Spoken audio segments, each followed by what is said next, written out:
বিপরীতে আল্লাহ তাআলা বিশ্বনবীর 5টি চমৎকার বৈশিষ্ট্য উল্লেখ করে সূরাতুল আহজাবের 2টি আয়াত নাজিল করেছেন। আওয়াজ করে পড়েন আল্লাহু আকবার।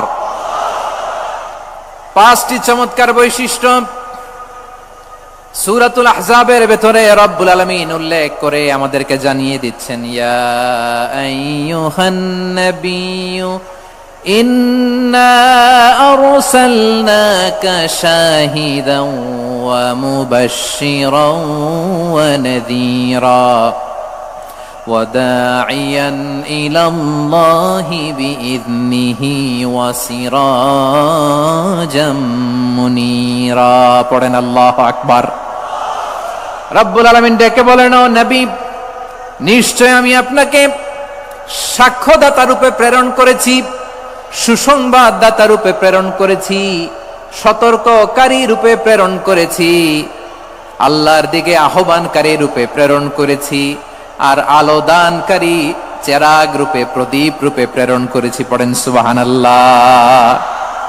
5টা বৈশিষ্ট্য। 1 নম্বরে আল্লাহ তাআলা বললেন, হে নবী, নিশ্চয় আমি আপনাকে সাক্ষ্যদাতা হিসেবে প্রেরণ করেছি। সাক্ষ্যদাতা, বিষ্ণু ইসা ইসলাম সাক্ষ্য দিবেন, এজন্য শাহিদ। শাহিদ মানে সাক্ষ্যদাতা। আওয়াজ করে বলুন, শাহিদ মানে কি? তিনি সাক্ষ্য দিবেন। মুবাশশির, 2 নম্বর বৈশিষ্ট্য হচ্ছে তিনি মুবাশশির। মুবাশশিরুম বিরাহমাতিল্লাহি ওয়া বিল জান্নাহ, তিনি আল্লাহর রহমতের সুসংবাদ দেন, তিনি আল্লাহর জান্নাতের সুসংবাদ দেন। সুবহানাল্লাহ পড়েন। 3 নম্বর বৈশিষ্ট্য হচ্ছে নাযীর, তিনি সতর্ককারী। ওয়ার্নার, তিনি সাবধান করতে এসেছেন, রিমাইন্ডার দিতে এসেছেন যে আল্লাহর পথে যদি না চলো, শিরকি কাজ যদি না থামাও, তাহলে এমন আযাব আসবে আল্লাহর পাকড়াও থেকে তুমি বাঁচতে পারবে না। তিনি নাযীর। বিষ্ণু ইসা ইসলামের 4 নম্বর বৈশিষ্ট্য হচ্ছে দাঈয়ান ইলাল্লাহ, তিনি আল্লাহর দিকে আহ্বানকারী। এই যে আমরা আমাদেরকে পরিচয় দেই যে আমরা দাঈ, বলি না? বলি যে উনি হচ্ছেন একজন দাঈ ইলাল্লাহ। বহু বচনে আমরা বলি আদ-দুআত ইলাল্লাহ। এটা কোরআনের এই আয়াত থেকে এসেছে। সুবহানাল্লাহ পড়েন। ওয়া দাঈয়ান ইলাল্লাহি বিইذনিহি, আল্লাহর আদেশে বিষ্ণু ইসা ইসলাম আল্লাহর দিকে মানুষকে ডাকেন। এবং বিষ্ণু ইসা ইসলামের 5 নম্বর বৈশিষ্ট্য হচ্ছে সিরাজাম মুনীরা, আলোদানকারী প্রদীপ, আলোকদীপ্ত প্রদীপ, যে আলো দিয়ে তিনি গোটা বিশ্বকে আলোকিত করেছেন। আওয়াজ করে পড়েন আল্লাহু আকবার। তাহলে মোট 5টি বৈশিষ্ট্য নিয়ে আমরা কথা বলবো বিশ্বনবীর। আওয়াজ করে বলুন কয়টি? 1 নম্বরে হচ্ছে শাহিদ, বিশ্বনবী সাক্ষী দিবেন। কি দিবেন? He will be witness for all prophets and for us, তিনি নবীদের উপরও সাক্ষী দিবেন, আবার উম্মতের উপরও সাক্ষী দিবেন। সুবহানাল্লাহ পড়েন। কিয়ামতের দিন আল্লাহ তাআলা প্রত্যেক নবীকে জিজ্ঞেস করবেন যে তুমি কি তোমার উম্মতের কাছে আমি যা যা পৌঁছাতে বলেছিলাম পৌঁছিয়েছো? নবীরা বলবে, আল্লাহ আমি পৌঁছিয়েছি। নবীদের কথা ঠিক কিনা, সত্য কিনা, এর সপক্ষে তখন বিশ্বনবী সাক্ষী দিবেন। সুবহানাল্লাহ পড়েন। এজন্য রব্বুল আলামিন বলেন, ফাকাইফা ইযা জিনা মিন কুল্লি উম্মাতিন বিশাহীদিন ওয়া জিনা বিকা আলা হাউলাই শাহীদা।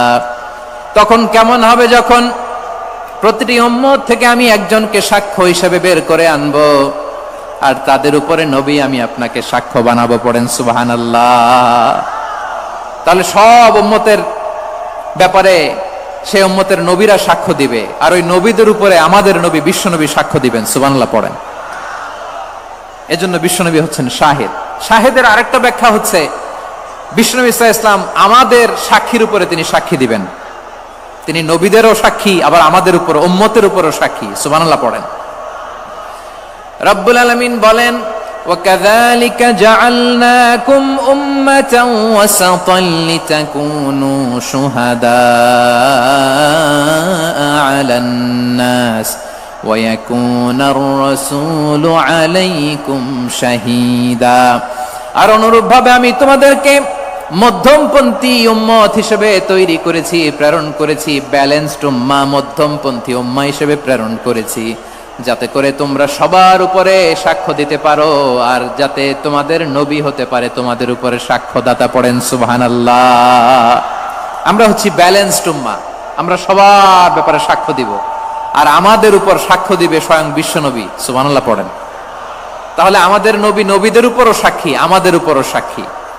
সেই বুখারীতে এসেছে আল্লাহ তাআলা কিয়ামতের দিন সাইয়েদনা নূহ আলাইহিস সালামকে বলবেন, নূহ তুমি কি দাওয়াত পৌঁছিয়েছো তোমার উম্মতের কাছে? নূহ আলাইহিস সালাম বলবেন, হ্যাঁ আমি পৌঁছিয়েছি। এবার নূহের উম্মতকে আল্লাহ জিজ্ঞেস করবেন, এই নূহের উম্মতেরা, তোমাদের নবী নূহ কি দাওয়াত পৌঁছিয়েছে? নূহের উম্মত বলবে, না আল্লাহ, আমাদের কাছে কোনো সতর্ককারী আসে নাই, কোনো নবী টবি আসে নাই, কোনো দাওয়াতও আমরা পাই নাই, আপনারাও চিনি নাই, জান্নাতও চিনি নাই, জাহান্নামও চিনি নাই। নূহ আলাইহিস সালাম বিপদে পড়ে যাবেন। তখন আল্লাহ বলবেন, নূহ তুমি বললা পৌঁছিয়েছো, তোমার উম্মত বলে কিছু পায় নাই। নূহ তোমার কি কোনো সাক্ষী আছে? তোমার কথা আর তোমার উম্মতের কথা তো মিলে না। তুমি বললা তুমি আমার নির্দেশনা দাওয়াত পৌঁছে দিয়েছো, কিন্তু তোমার উম্মত বলে পায় নাই। নূহ তোমার পক্ষে কোনো সাক্ষী আছে? নূহ আলাইহিস সালাম বলবেন, আছে। কে? উম্মতে মুহাম্মাদি। তখন আমরা বলবো, আল্লাহর নবী নূহ আলাইহিস সালাম তিনি আপনি যা যা বলেছেন ঠিক তা তার উম্মতের কাছে পৌঁছে দিয়েছে। এবার নূহের উম্মতের সাথে আমাদের ঝগড়া লাগবে। তারা বলবে, তোমরা আসছো আমাদের হাজার হাজার বছর পরে, তোমরা কি করে জানলা? তোমাদের সাক্ষী ধর্তব্য হবে না। আমরা তখন বলবো, আমাদের কোরআনে তোমাদের নবীর নামে আল্লাহ তাআলা একটা সূরা নাজিল করেছেন, সূরাতে নূহ। আওয়াজ করে পড়েন আল্লাহু আকবার।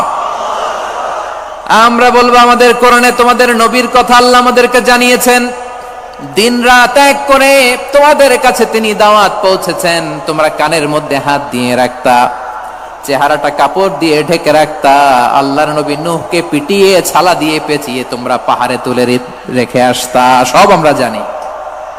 আমরা যখন বলবো এই কথা, নূহের উম্মত চুপসে যাবে। তখন আমরা সত্য বলেছি কিনা এটা আল্লাহ তাআলা জানতে চাইবে বিশ্বনবীর কাছে। তখন বিশ্বনবী আমাদের পক্ষে সাক্ষী দিবেন। আওয়াজ করে বলেন আল্লাহু আকবার। এজন্য আল্লাহ বলেন, নবী আপনি হচ্ছেন সাক্ষ্যদাতা, সব নবীদের উপর আপনি হবেন সাক্ষী, আবার আপনার উম্মতের সাক্ষীর উপর আপনি হবেন সাক্ষী। তার মানে নবী গো, কিয়ামতের কঠিন ময়দানে আপনি হবেন রাজ সাক্ষী। বিশ্বনবী কি সাক্ষী? আওয়াজ করে বলেন, রাজ সাক্ষী, সব সাক্ষীর বড় সাক্ষী।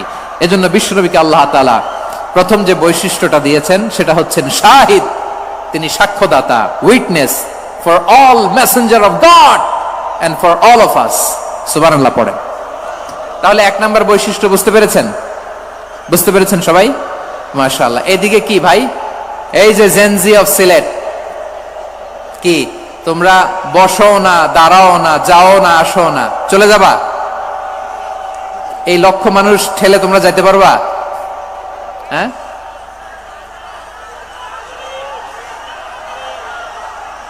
বসো বসো বসো।